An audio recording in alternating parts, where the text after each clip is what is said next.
La vieille ville du Caire. Le cœur millénaire de la cité est aujourd'hui encore le centre religieux de la métropole égyptienne.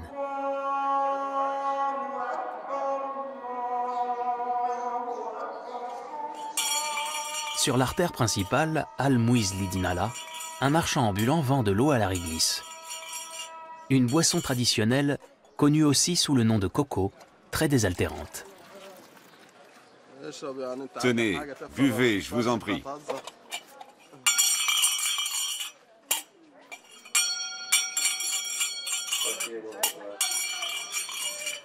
C'est ici, dans les quartiers de Gamaliya, El Mouski et Darb el Armar, que vibrait le cœur du Caire, jadis la plus importante ville marchande d'Orient.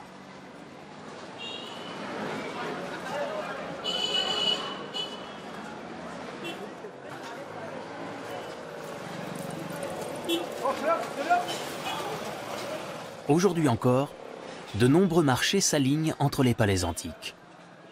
Le plus connu et le plus ancien est celui de Khan el-Khalili.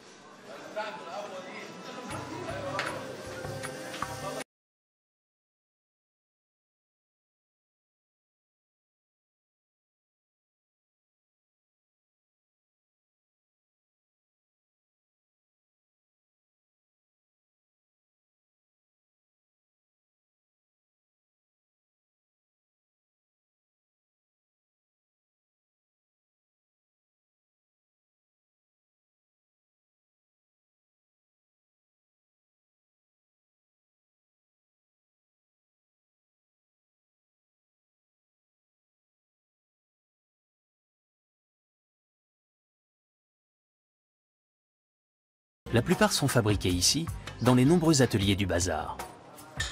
Car le Khan el-Khalili est un marché d'artisans.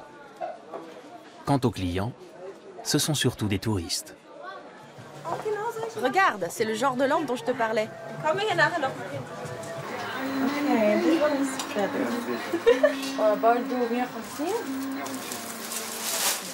Ça te plaît? Oui, assez.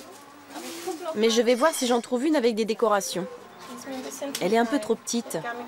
J'en voudrais une plus grande. Celle-là est super belle. Elle coûte combien? 400.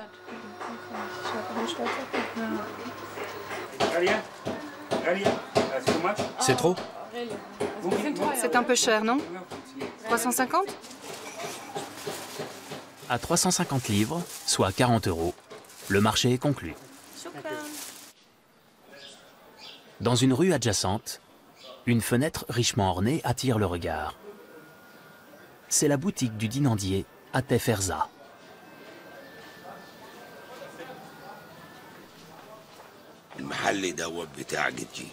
Ce magasin appartenait à mon grand-père, le père de mon père. Il travaillait le cuivre. Il a appris le métier à mon père, qui me l'a transmis à son tour. La décoration, c'est important. Et avec le cuivre, tout est possible. Alors on en fait des vases, des abat-jours, des lustres pour les palais et les grandes demeures, et je fais même des portes. Chaque pièce en cuivre est une œuvre en soi. Je suis ciseleur sur cuivre. Je découpe des arabesques dans le métal et ensuite je le fais briller. Je donne aux objets leur forme finale d'après des modèles que j'ai dessinés.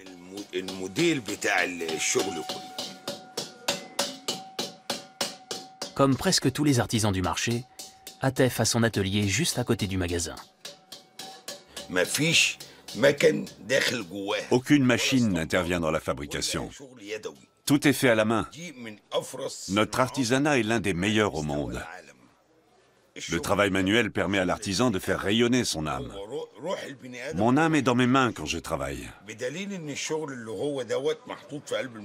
Ce genre de pièces se trouve d'ailleurs dans les musées.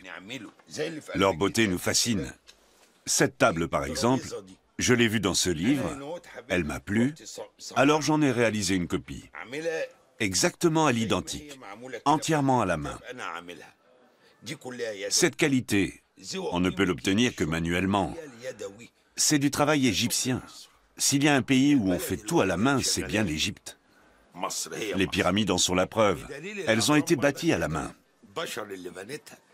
Le Nil aussi, il a été canalisé par les hommes, un ouvrage fait main. L'Égypte est la mère du monde. Atef grimpe toujours plus haut dans ce labyrinthe que constituent les vieilles maisons du bazar. Il va rendre visite à ses collègues. Ici, chacun a sa spécialité. Le jeune Ahmed Taha incruste du fil d'argent dans du bois d'ébène.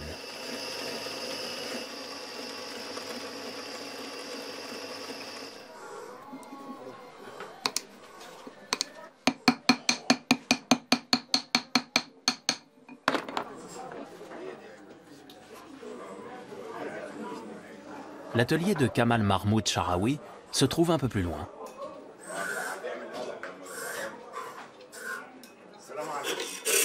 Kamal sculpte des bijoux et des chapelets en os de dromadaire.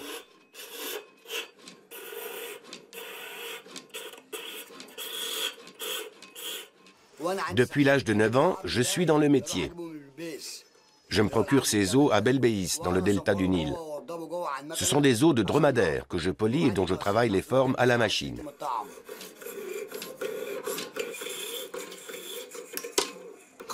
Cette fraiseuse a dans les 70 ans.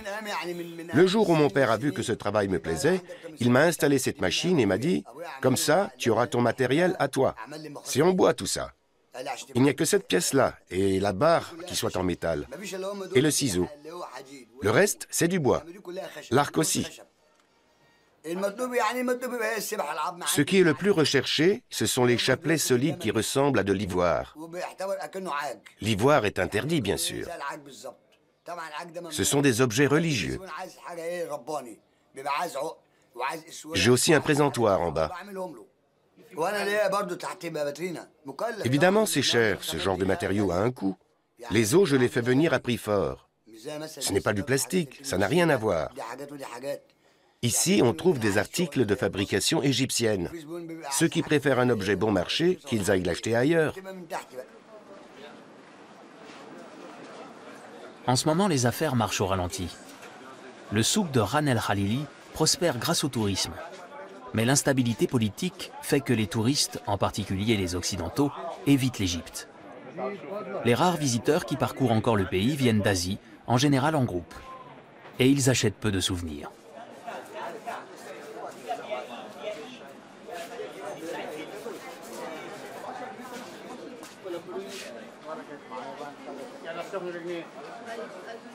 L'écrivain kérote Gamal El-Ghitani connaît le bazar comme sa poche.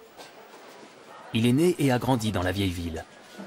Quand il était jeune, il tissait des tapis dans le bazar de Ran El Khalili. Les 2 années que j'ai passées ici ont été les plus belles de ma vie, car je travaillais avec de vrais artistes.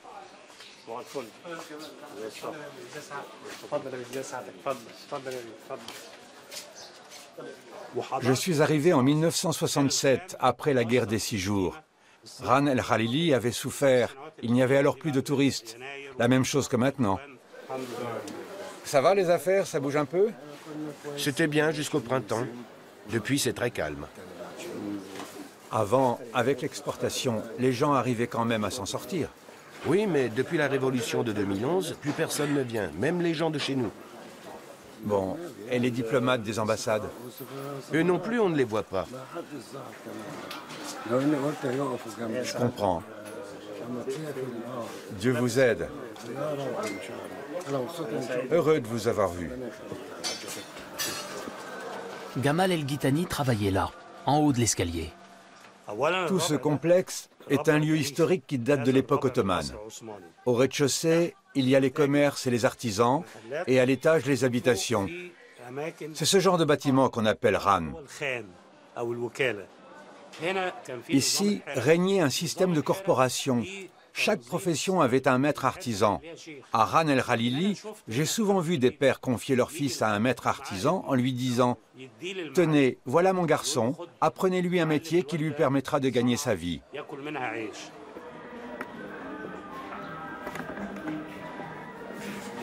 Il est où ta mère? Ta mère vient un peu plus tard aujourd'hui. Il sait qu'il peut compter sur moi. J'aidais déjà son père avant. Je l'aidais pour la gestion. Quelles sont vos dernières créations? Ta mère a réalisé ses nouvelles pièces. C'est une table, n'est-ce pas? C'est un tablier de backgammon. Et Abdallah Sissi, le fabricant de lampes? Abdallah, que Dieu ait son âme. Sa fille Zina n'a pas sa boutique ici, mais en ville. Et ça marche bien. Et Hassan Sissi? C'est mon oncle. Votre oncle? Tout à fait. La famille Sissi est spécialisée en marqueterie. Ayman Sissi préfère travailler les matières naturelles, même si le plastique est de plus en plus utilisé dans ce domaine. Je vais vous montrer la différence quand je travaille avec des matériaux naturels et avec du plastique. Voici de l'os de chameau. Je le coupe en tout petits morceaux que j'utilise pour certaines incrustations, quand la pièce doit être réalisée exactement à l'ancienne. Et voilà du plastique. Il est collé d'un seul bloc sans avoir à assembler les pièces une à une.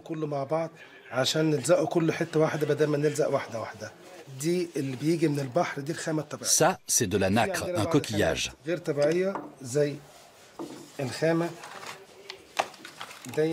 Parfois, nous travaillons aussi des matériaux comme le plastique à la main. Du coup, c'est une pièce que je peux vendre pas cher, mais ce n'est pas la même qualité. Malgré les explications détaillées d'Ayman, il faut avoir l'œil pour discerner le vrai du faux, surtout dans la pénombre du marché.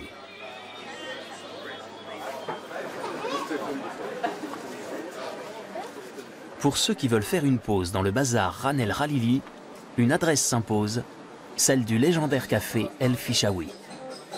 L'un des plus vieux cafés du Caire, ouvert depuis plus de 200 ans, et ce quasiment 24 heures sur 24.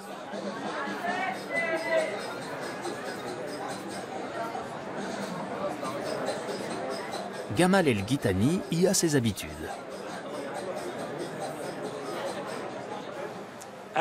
J'ai commencé à venir dans ce café dès l'âge de 6 ans, en compagnie de mon père.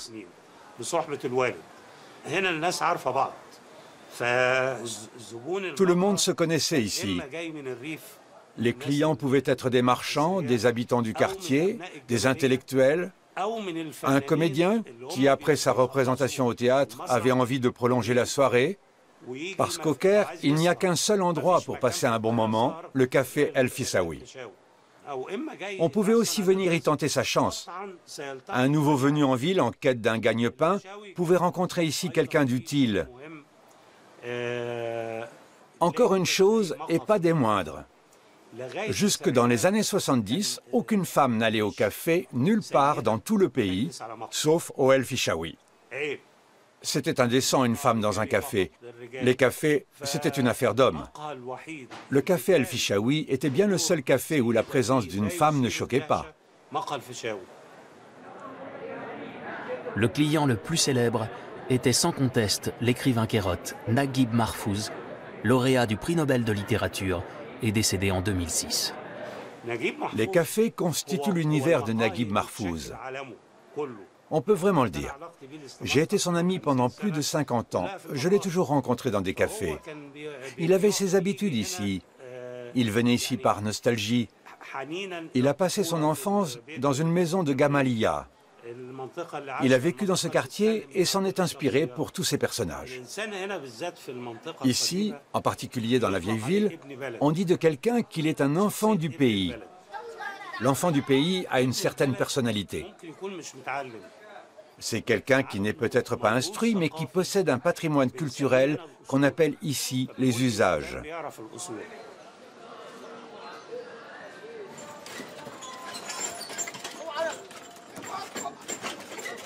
À Gamaliya, Darb El Ahmar et El Mouski, les vieux quartiers qui entourent le marché, les cafés sont moins légendaires.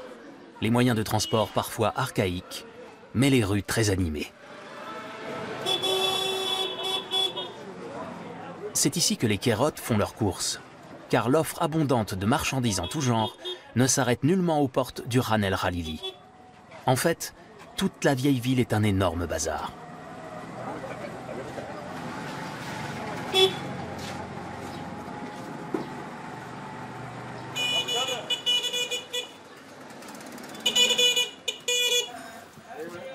Sur le marché aux fruits et légumes, Youssouf Hanour continue d'installer son stand.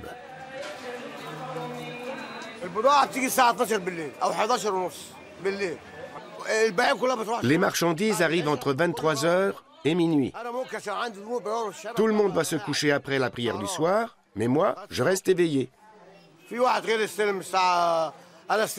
J'ai l'éclairage de la rue pour réceptionner la marchandise. Mais une livraison peut aussi arriver à 3 h du matin, ça dépend du transport. Je décharge et je distribue. 5 ou 10 cagettes de tomates pour un tel, des oranges pour un autre, 20 laitues pour ce bon monsieur Mohamed Sakina, si serviable. Il ne dit jamais non quand on a besoin de quelque chose.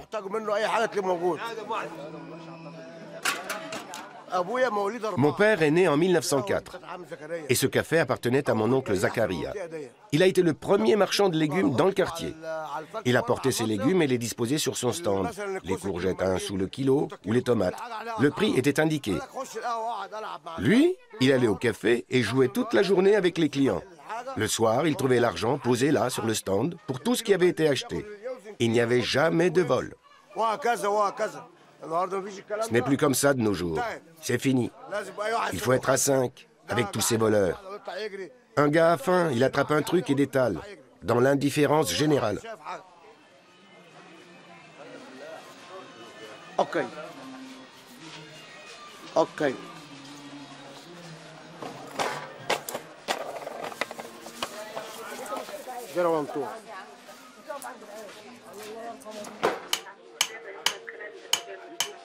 Quelques rues plus loin, les marteaux résonnent.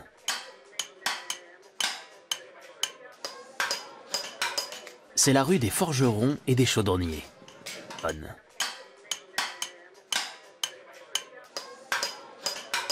C'est la rue des forgerons et des chaudronniers. Ici, on peut acheter tout l'équipement nécessaire pour ouvrir un café.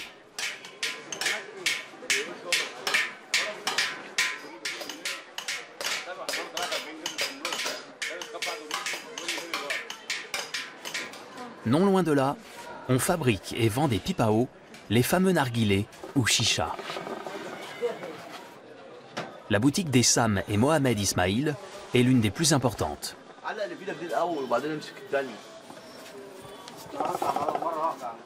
Accroche celui que tu as dans la main.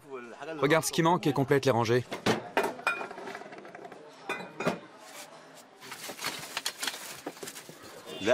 C'est à la mode aujourd'hui, bien sûr. Les femmes s'y sont mises et les jeunes aussi. Même à l'étranger, dans les pays européens, on achète des chichas.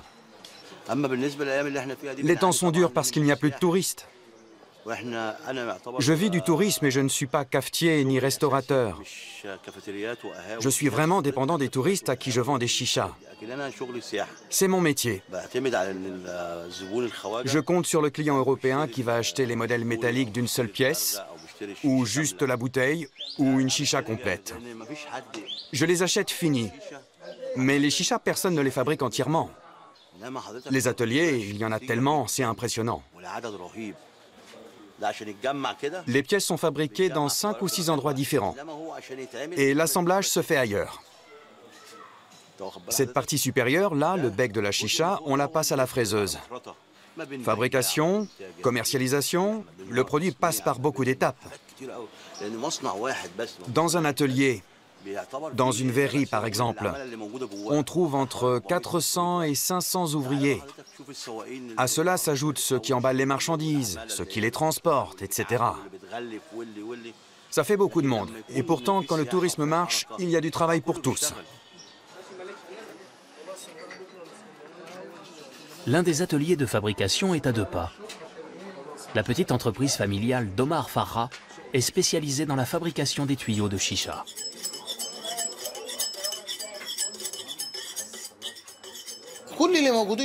Tous ceux qui m'entourent sont mes frères, mes neveux, mes amis. Nous sommes tous proches. Alors on veille les uns sur les autres. Il faut que ceux avec qui tu travailles t'apprécient et te soient fidèles. Le cuir nous arrive tout blanc comme ça. On le découpe en lanières et on le travaille par petits bouts. Une chicha fonctionne bien si le tuyau est parfait. S'il n'est pas bon, s'il y a une fuite ou si ça ne tire pas, alors la chicha est à jeter. Tout doit être impeccable dans une chicha. Aucun ordinateur ni aucune machine ne peuvent intervenir dans la fabrication du tuyau. Même les Chinois ne s'y risquent pas, eux qui se sont mis à tout. La bombe atomique, d'accord, ils peuvent le faire. Mais l'artisanat, le produit égyptien, ça, non. Ils n'y arriveront pas. Les rues médiévales de Gamaliya sont le lieu de travail d'Ashraf Farmi. Il est responsable des monuments historiques dans ce quartier où il connaît tout le monde.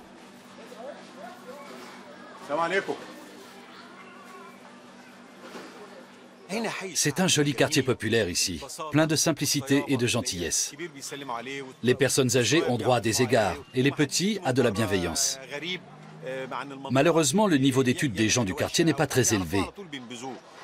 Les gens ne connaissent pas la valeur de leur patrimoine. Le secteur compte pourtant un très grand nombre de monuments historiques. 107 sont répertoriés dans le quartier. Quels rois et sultans ont vécu dans la cité? Quel est le palais du prince Beshtak? Et qui est ce Beshtak? Ce sont des choses que les gens ne savent pas, alors qu'ils vivent au beau milieu de ces vestiges du passé.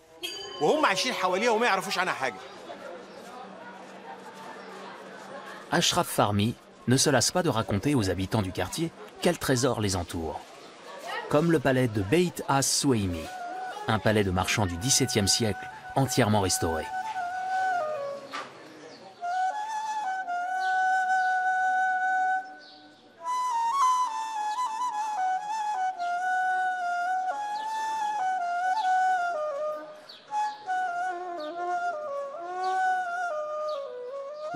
Beit as-Soueimi est un modèle d'architecture islamique de cette époque-là, avec son ornementation qui intégrait la belle poésie arabe et le filtrage de la lumière. Cet éclairage voilé assure une certaine sérénité aux habitants des lieux.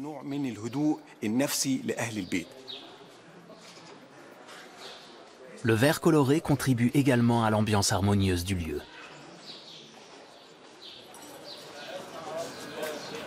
Retour au souk de Ran El Khalili. Sayed Abdel Raouf, le marchand d'objets en verre, reçoit une cliente. C'est peint à la main? Et ces verres, ils sont uniquement décoratifs? Oui, c'est pour la décoration. Ce sont des verres faits à la main. Ils coûtent combien? 20 livres chacun. Tout est fabriqué ici. Toute la famille travaille dans le verre. Mon père, mes frères, nous sommes tous dans la branche. Nous achetons le verre au kilo en grande quantité et nous le faisons fondre dans notre atelier. Ensuite, nous le façonnons et lui donnons différentes formes. Verre, vase, lustre.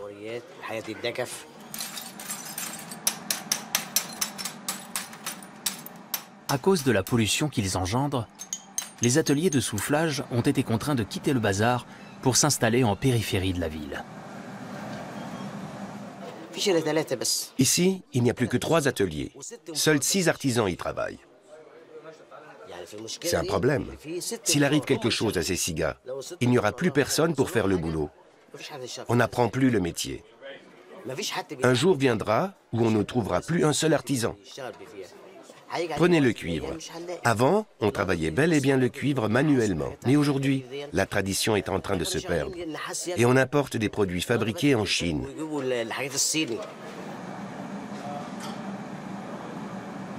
Du verre mouski. C'est ainsi qu'on appelle ces verres colorés, encore fabriqués à la sueur et au souffle d'une poignée d'hommes.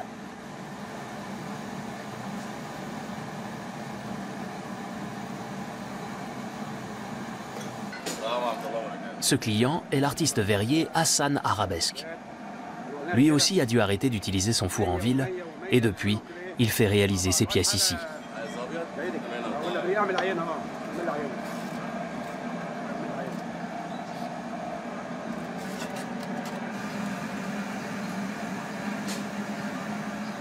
Hassan Arabesque vit en périphérie de la vieille ville.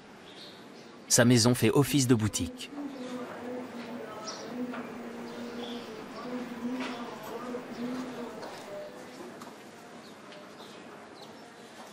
Avec sa femme, il a aménagé avec grand soin la présentation de ses pièces.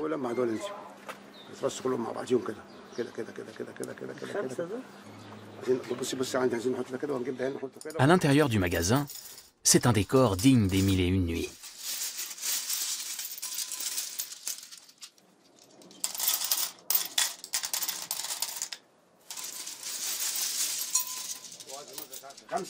Le fils et le petit-fils d'Hassan passent parfois donner un coup de main.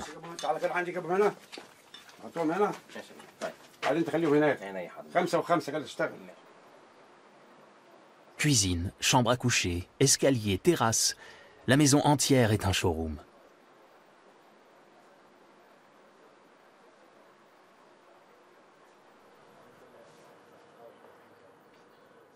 Le souffle de l'homme est créateur. Je prends ma respiration et je souffle. C'est mon métier. Il est source d'art, de créativité, de bien-être. À combien peut-on évaluer ce travail? Eh bien, si ce n'est qu'une question d'argent, alors au diable. Nous, on préfère que les gens soient sensibles à notre art. Le client qui entre chez moi aura droit à toute mon attention, jusqu'à son départ. Le plus important quand vous achetez quelque chose, c'est que vous repartiez avec le sourire, et pas que je vous soutire quelques misérables euros ou dollars, et que vous vous disiez ensuite « ce type n'est pas correct, je ne mettrai plus les pieds chez lui, ce serait ma fin ». Tout Ran El Khalili se fournit chez nous. Ran El Khalili nous donne du travail et on lui en donne en retour. Il faut à tout prix sauver ce quartier. C'est l'histoire, c'est important. Les lieux comme la mosquée Al-Hussein, Ran El Khalili ou le café Fichaoui, c'est ce qui fait notre âme.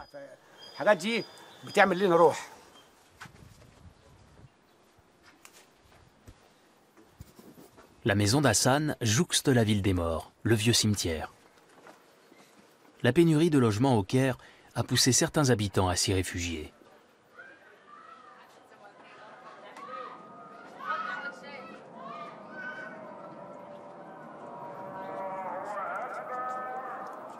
Même si aucune tombe n'a été ajoutée depuis longtemps, Hassan a déjà préparé la sienne. J'ai fait inscrire mon nom dessus pour l'éternité. Hassan Arabesque est mort, mais Hassan Arabesque vit toujours. Il ne mourra jamais, il est dans l'histoire.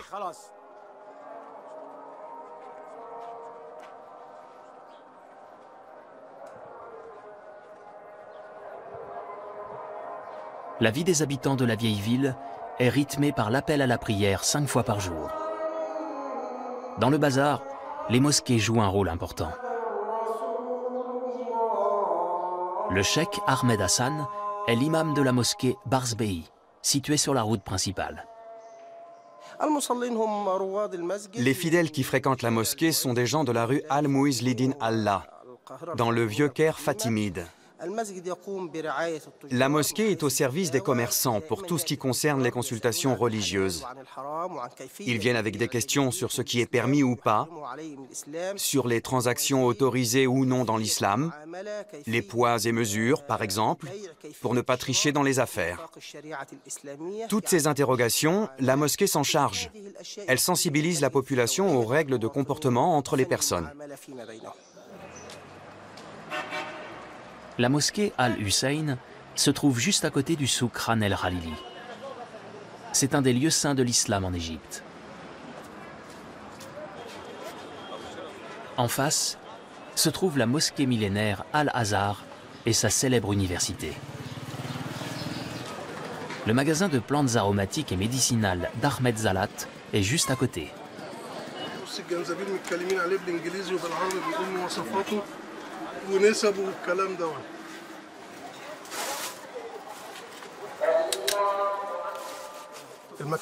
Cet endroit est empreint de spiritualité. Il profite d'une inspiration divine. La mosquée Al-Azhar, le tombeau d'Hussein, le petit-fils du prophète, Ran El Khalili, Bazar Karia, on y sent le parfum de l'histoire. Les herboristeries et les épiceries exhalent le parfum des temps passés.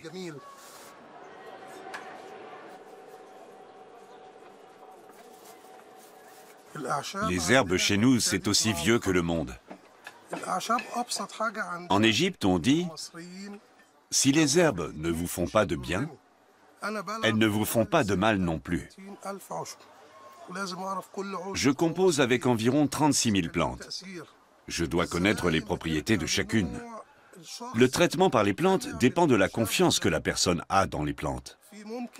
Celui qui est convaincu que les plantes vont le guérir se remettra d'aplomb, même si je ne lui donne pas grand-chose. Le fait d'y croire fait 70% des chances de guérison. Ce n'est pas moi qui guéris, ce n'est pas le docteur non plus. C'est Dieu qui accorde la guérison par mon entremise ou celle du médecin.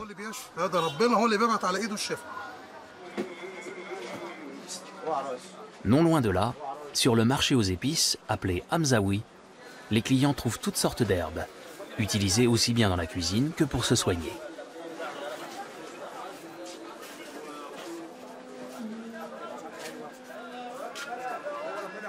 Hassan Arabesque et sa femme font régulièrement leurs courses ici. « Dieu veut que tu vives bien », dit Hassan à sa femme.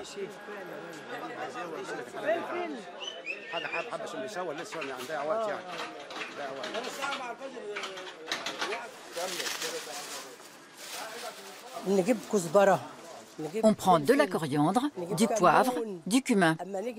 Pour farcir un citron, on l'ouvre et on le remplit de sel, de safran et de céleri. C'est comme ça qu'on fait. Chaque galerie est consacrée à un commerce spécifique. Hamzaoui, c'est le coin des herboristes et des marchands d'épices. Saga, ce sont les orfèvres. Gouriya, les vêtements. Les touristes apprécient beaucoup nos produits et en achètent. À la fin de leurs achats, je les accompagne et les guide dans Gouriya. Un jour, une Européenne m'a demandé de rester avec elle, et d'autres aussi, parce qu'ils se faisaient beaucoup arnaquer quand ils étaient seuls. Depuis, chaque fois qu'ils viennent faire des courses, je vais avec eux. Le quartier de Gouriya doit son nom à la grande mosquée El Gouri à l'entrée du quartier. Le cheikh Hassan est venu commander un nouveau couvre-chef, un imam sarik, le chapeau des imams.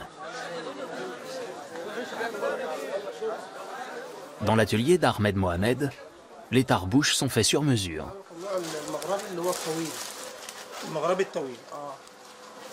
J'en voudrais un à la maghrébine, de forme allongée. On va le rallonger à la machine. Vous le voulez avec un châle? Je voudrais quelque chose de très soigné. Le mieux, c'est le coton.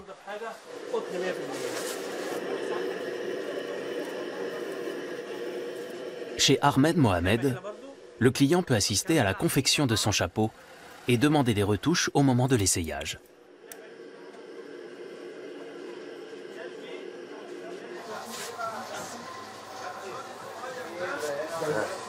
Il sert. Il sert? Pas de problème. Voilà. Il est exactement comme vous l'avez souhaité, non?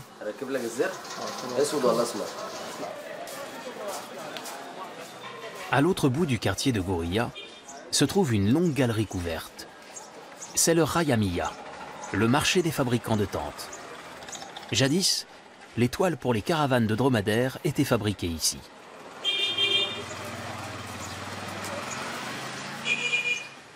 Aujourd'hui, les patchworks cousus à la main sont une des spécialités du marché.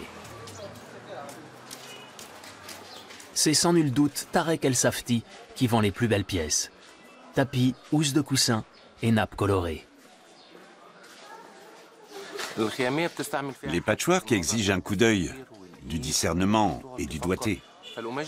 Ce genre de travail requiert beaucoup de réflexion pour bien assembler les pièces, agencer les teintes. Cela demande une grande concentration.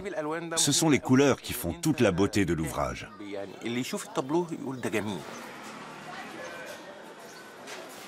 C'est ici qu'était confectionnée la tenture de la Kaaba autrefois. Elle était transportée à dos de dromadaire jusqu'en Arabie Saoudite. Cet artisanat subsiste probablement parce que la couture existe depuis la nuit des temps.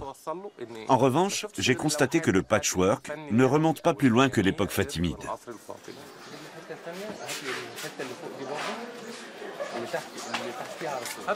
Tarek El Safti se bat lui aussi pour faire vivre son commerce.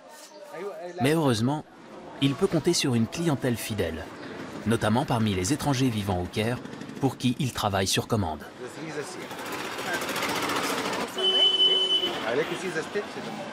Ce n'est pas le cas de nombre de ses collègues qui attendent en vain les touristes.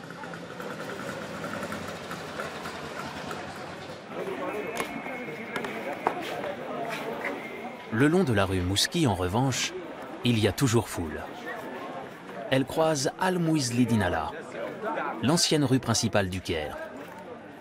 Ici, les Kairotes achètent des vêtements et du tissu. Moubarak Rizk, le marchand de dromadaires, vient environ une fois par mois. Et c'est un as du marchandage.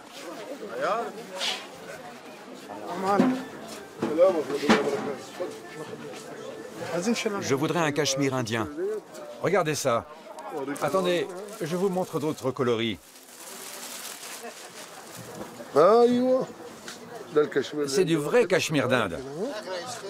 100 livres. Non, passer de 180 à 100, c'est impossible. Je peux baisser de 10 livres. Allez, je vous le laisse à 170. Je fais vraiment un effort. 120. Non, impossible. D'accord, si c'est comme ça, je vous cherche de l'égyptien et je vous le fais à 40 livres. 120. Je vous le laisse pour 160. 120. 155. Et quoi d'autre? Je vous mets celui-ci? Non, un seul. Sur le chemin du retour, Moubarak achète un petit cadeau pour son fils.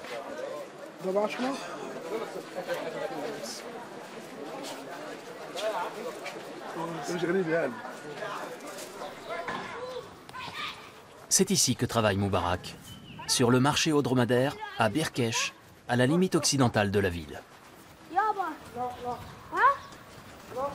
Les animaux vendus viennent du Soudan ou de Somalie. La plupart sont destinés à la boucherie.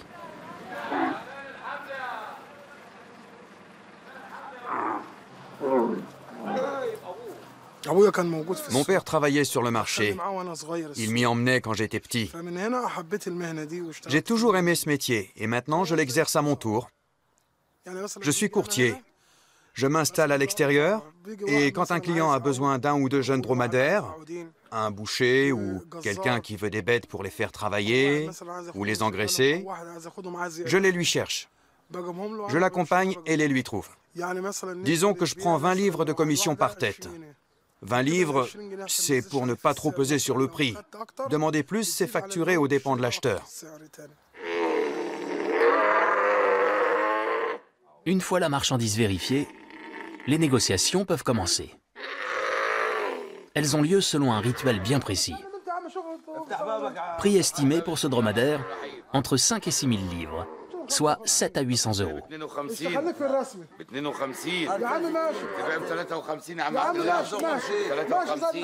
C'est seulement quand le vendeur, l'intermédiaire et l'acheteur se serrent la main en même temps que la vente est conclue.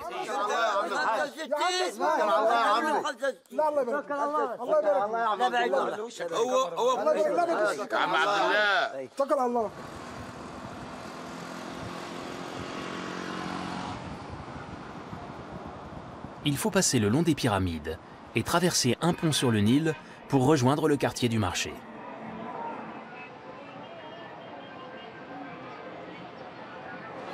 La place Hussein baigne dans une lumière de soleil couchant. Les vendeuses de souvenirs se sont installées dans le coin sud de la grande mosquée Al-Hussein. Dans une rue adjacente, Karima Mahmoud s'apprête à rejoindre son stand.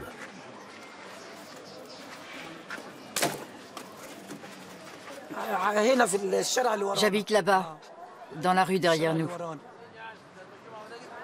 Le soir, je range tout, je ferme mon stand et je rentre chez moi à pied. Et le matin, je reviens à mon stand. Je viens et je pars quand je veux, comme j'en ai envie.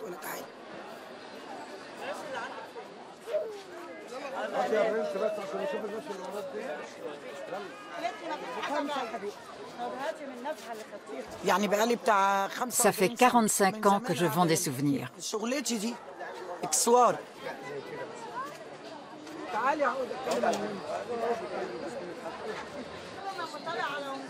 Pour Karima, c'est en général en fin de journée que les affaires sont les meilleures.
Là-bas, au pied de la grande mosquée, Karima va vendre ses souvenirs une bonne partie de la nuit.